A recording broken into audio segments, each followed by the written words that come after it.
students, today I will explain you another topic. Rusting takes place in moist air. Here, see, these are the three test tubes. Test tube A, test tube B and test tube C. And here in test tube A contains few unrusted iron nails, and it also contain ordinary tap water. And you can see the test tube, it is not covered, it is open. It means here in this test tube air is also present and this ordinary tap water. Clear? In test tube B, here same few unrusted iron nails, and here this is not ordinary tap water in test tube A, this is boiled distilled water. And you can see here on the surface of water there is a layer of oil. Why this layer of oil? That this air above the oil shouldn't come in contact with water. And you can see the test tube also. ऊपर से ये पूरी test tube क्या है, covered है. And C the test tube C. Test tube C क्या है, here few iron nails, और आयरन नेल्स में और क्या है, quicklime. Here this is quicklime. and you can see here this test tube contain no water, and this is also covered with the cork.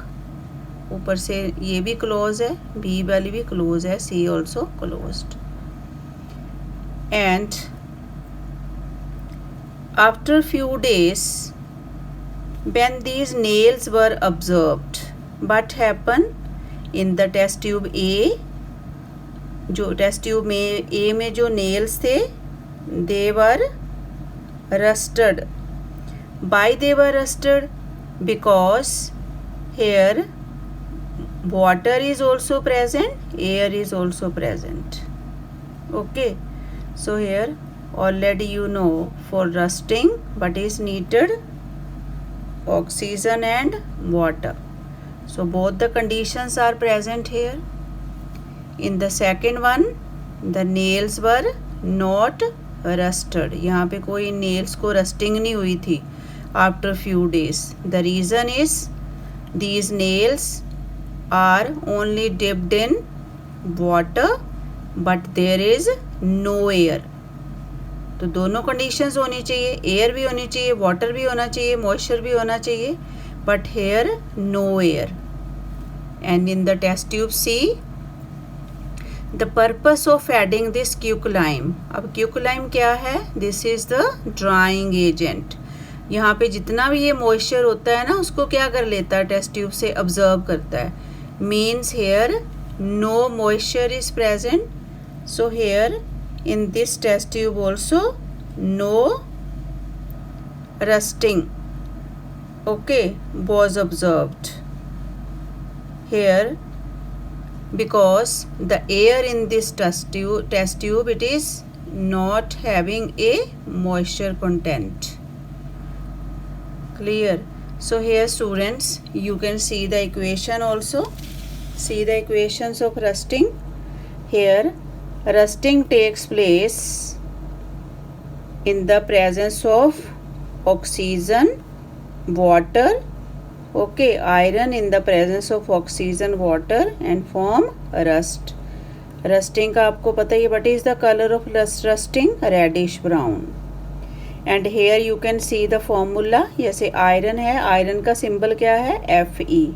Oxygen है, this is oxygen. Water H2O. And this X is infinite number, कि means water का जो water molecule है their number is not fixed. So this is the formula of rust. This formula you have to learn. And next topic है how to prevent corrosion. Okay, how we can prevent corrosion? There are methods. जो first method है that is painting. आपको पता है कि अगर iron की चीज़ें हैं, आयरन का बनी हुई कोई चीज़ है, तो उसके ऊपर आप पेंट अप्लाई कर दो तो उसको रस्टिंग नहीं होती, बिकॉज एसिड रेजिस्टेंट होता है and protect the metal from reaction with air and water. उसके बाद आ गया second method of prevention, greasing.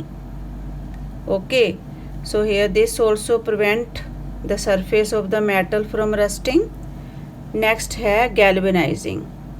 First of all you must know what is the meaning of galvanizing. Galvanizing में क्या करते हैं कि जैसे मेटल है, आयरन की एग्जांपल ही ले लो कि आयरन की मेटल ऑब्जेक्ट है, उसको डिप कर देते हैं मोल्टन जिंक में. जिंक भी मेटल है, मेल्ट किया हुआ जिंक है, उसमें आयरन ऑब्जेक्ट को, मेटल ऑब्जेक्ट को क्या कर देते हैं, डिप. एंड डिप करने से क्या होता है, layer of zinc will form on the surface of that object. Okay, so what is the name of the process, this is called galvanizing. तो ऑब्जेक्ट को क्या बोलेंगे, object is galvanized. And next tinning है. Tinning में भी यही, tinning is also like galvanizing. जैसे galvanizing में करते वैसे ही करते हैं, बट यहाँ पे टिनिंग है तो मेटल कौन सा यूज हुआ, tin. Okay, in the similar way it is done and tin plate is prepared by dipping an iron sheet in the molten tin. यही डिफरेंस है, क्लियर है. And the last one is electroplating. Electroplating में क्या होता है कि depositing a thin uniform layer of one metal over another by electrolysis is known as electroplating. Means एक metal को दूसरे मेटल की लेयर चढ़ाना, that is called electroplating. But how it is done? It is done by the process of electricity, electrolysis. That's why it is called electroplating. Means with the help of electricity it is done. So this is called electroplating. One more is left, that is alloying. Alloying already I have discussed. Alloying में क्या करते हैं कि one metal is mixed with another metal or non metal to increase the strength. उससे क्या होता है कि it protect the metal from corrosion. Here few examples are given. जैसे stainless steel है, stainless steel में क्या क्या मिक्स करते हैं, iron, chromium, nickel, manganese and carbon. Brass is also alloy. Brass में क्या मिक्स करते हैं, copper and zinc. Bronze, copper and tin. Magnesium में क्या मिक्स करते हैं, magnesium. Means mag means magnesium, alium means aluminium. तो आधा तो इसी में आ गया, aluminium, magnesium and copper. Okay, तो with this what will happen, यहाँ पे जैसे मिक्स करते हैं तो अलॉय इज corrosion रेजिस्टेंट, उसको कभी भी corrosion नहीं होता. So this is all about the topic. Okay.